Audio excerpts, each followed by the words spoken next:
Amazon জঙ্গলকে এর গাছের জন্য পৃথিবীর ফুসফুস বলা হয়। কিন্তু এই জঙ্গলে এমন কিছু গাছও রয়েছে যেগুলো মানুষ খায়। আরও ক্লিয়ারভাবে বললে এরা জীবজন্তু প্রাণী খেয়ে বেঁচে থাকে।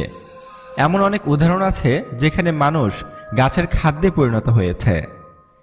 অ্যামাজন জঙ্গলে যে শুধু মানুষ খেয়েও গাছ রয়েছে তা নয়, এই জঙ্গলে এমন অনেক গাছ রয়েছে যে গাছগুলো চলাচল করতে পারে। এইসব গাছের কাছে গেলে যে কারোরই জীবন চলে যেতে পারে, এতটাই ভয়ঙ্কর এইসব গাছ। অ্যামাজন জঙ্গলের ওপর এর আগে আমি একটি ভিডিও তৈরি করেছি, যেটা আপনারা সকলেই অনেক পছন্দ করেছিলেন।